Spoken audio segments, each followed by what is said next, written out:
we don't have to give someone a high-end machine because they need to go look at a point cloud for 1 hour once a month. This is a machine that when a person needs to look at a point cloud, they can go to that machine, use the high-end machine, and when they're done, it turns off, and we're only paying for that hour that they used it.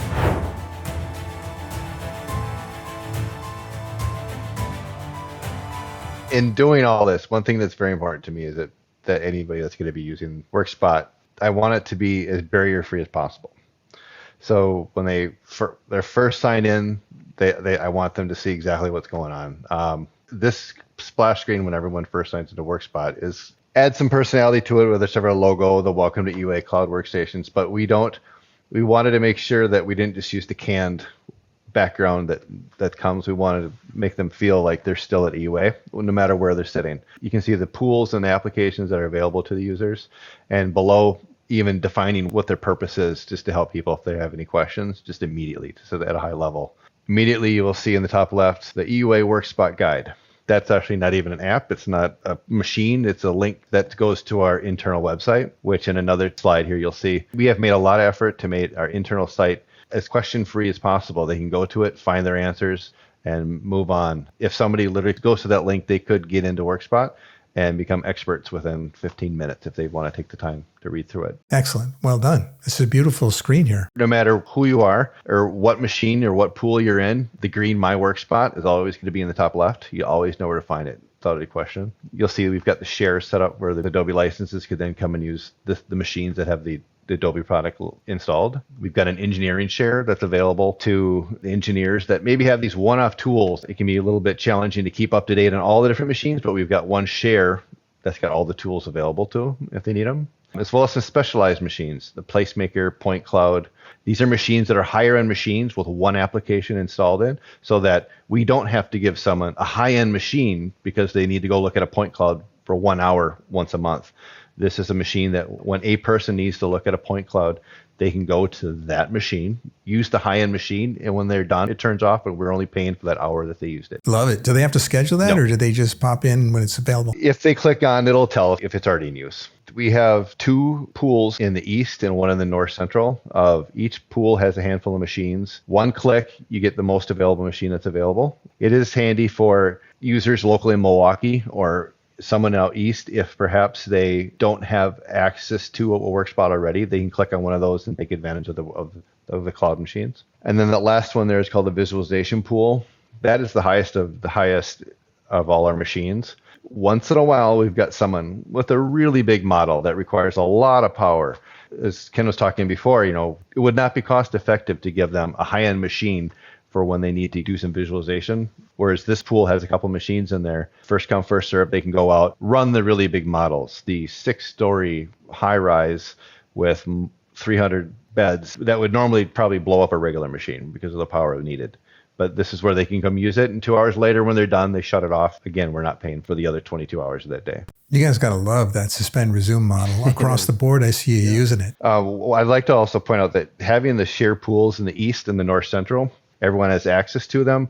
But one advantage is, give an example of Monday night, our north central region file server was having some issues. And those people that were trying to work at 8 o'clock at night, I got lots of messages, I need to work. In a matter of 10 minutes, I went out to Workspot Control. I added 4 more machines to SharePool East. And within 10 minutes, there's more machines there. I told all those people, click on SharePool East. You keep working tonight. I'll fix this side. Those people were very happy. They didn't lose their evening, and they all made their deadlines. Wow, that's amazing. So you can really put as many VMs in the shared pool as you want because you're only going to really pay for them when they're actually running. Correct. Yeah, correct. Yeah, that's pretty cool. That's flexible. And that's beautiful because you guys are across at least 2 regions. Is 2 regions enough for you? Do you ever think you might need a third? I would like to see Denver.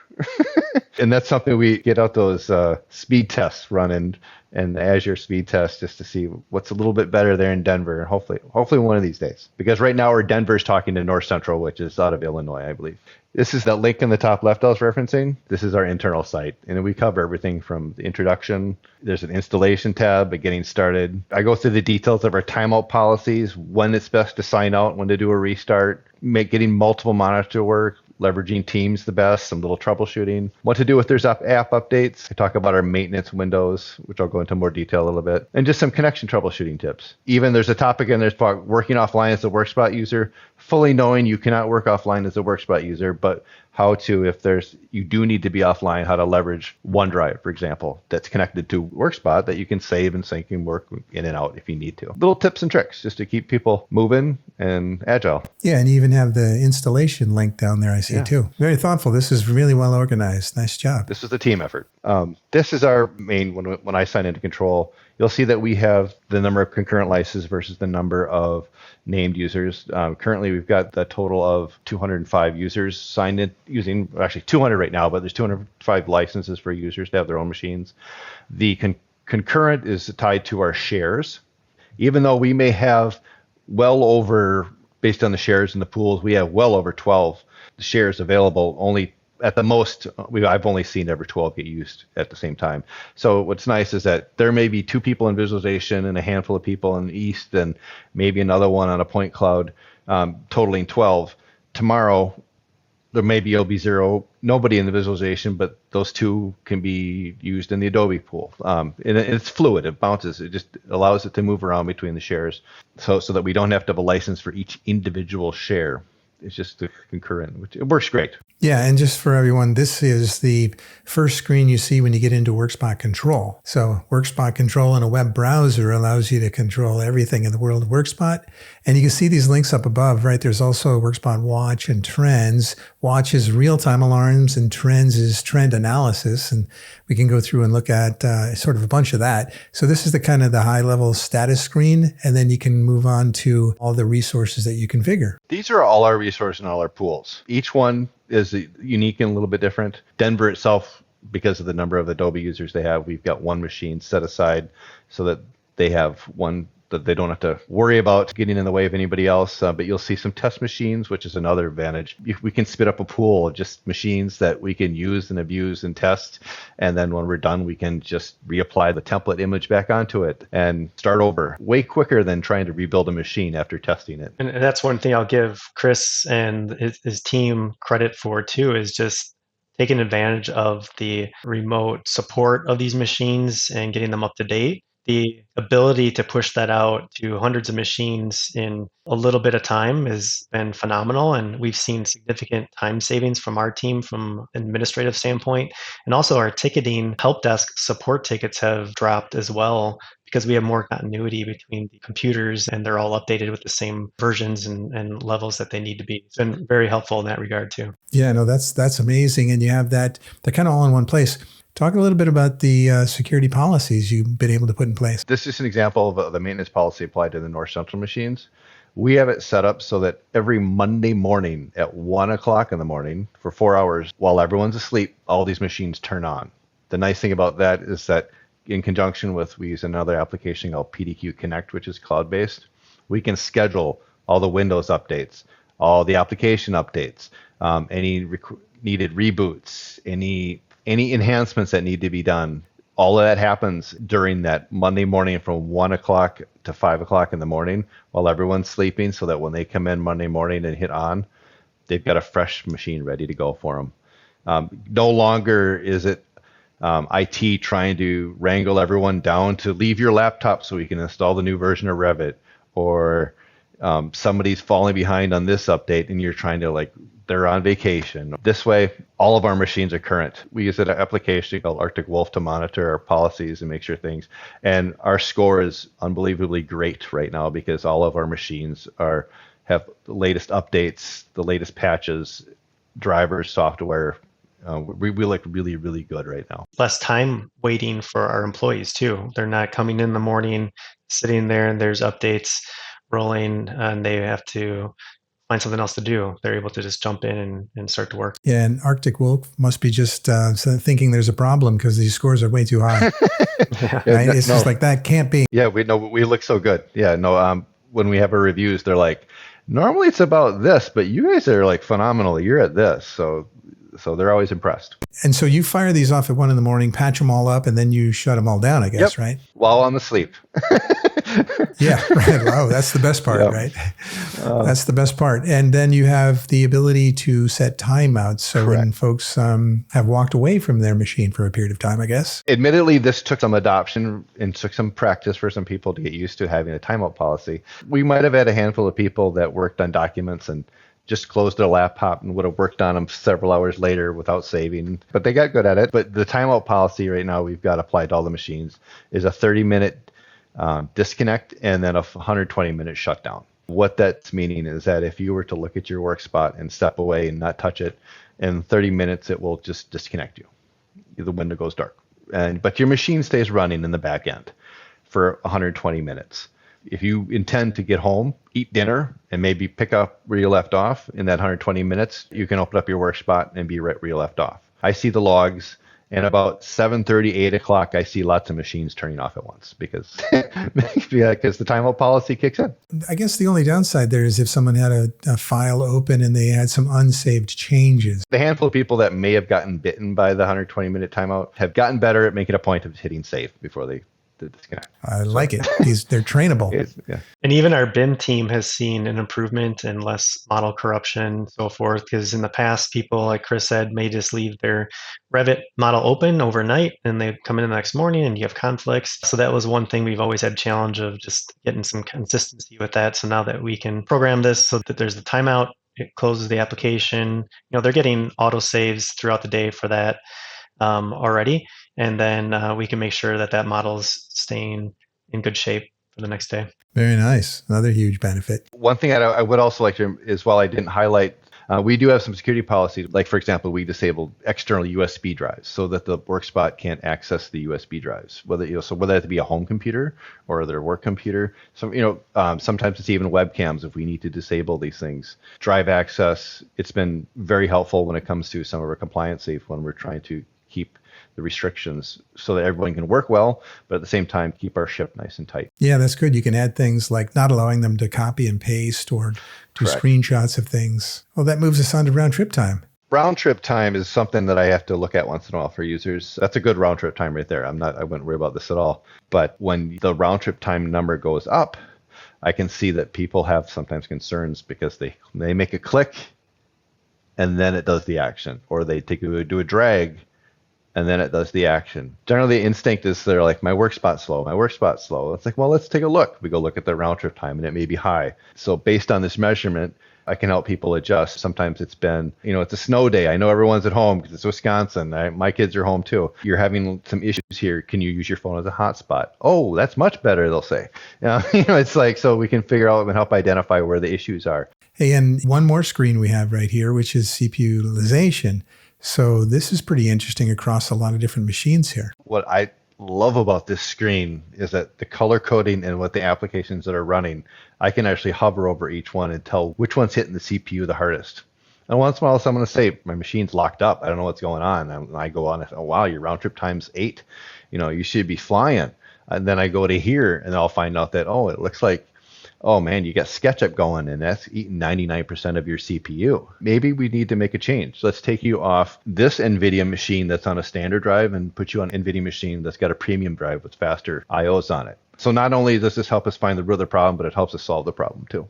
I go to this screen quite a bit. This is a great screen. Are you connected with Workspot in a way where you're giving feedback on the things you like and maybe things you need more of, getting those requests in to us? We meet, is it every 2-3 weeks with our crew? Yeah. Every couple of weeks. It's a great partnership.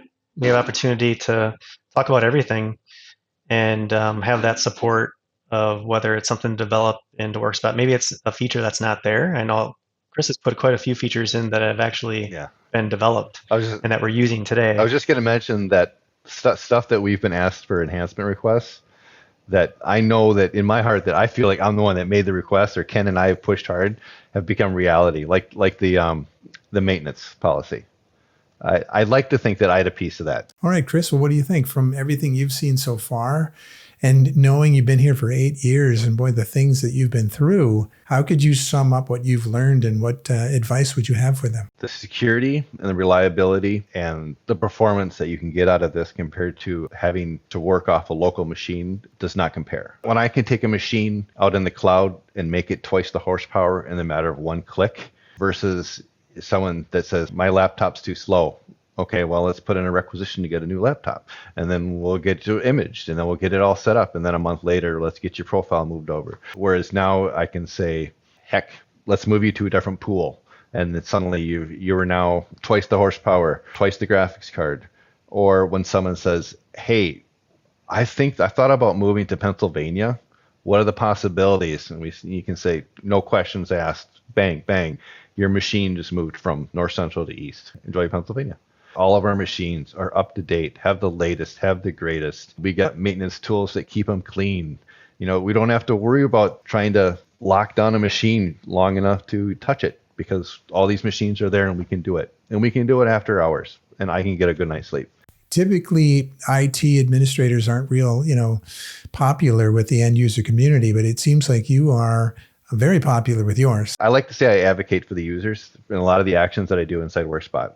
Sometimes I know Ken might grit his teeth at me, but I'm like, but this is something they need. It's been a great experience. That's amazing. Hey, so Ken, how about you? What are the takeaways that you've put together based on this overall experience, and what's your advice to those walking into this similar situation now? I think one of the biggest ones is keep people first. So just being sensitive to people and listening and understanding their needs, and having someone like Kris on your team that can help with that and listen to those and make those changes or whatever it needs, those adjustments that need to make it a great experience.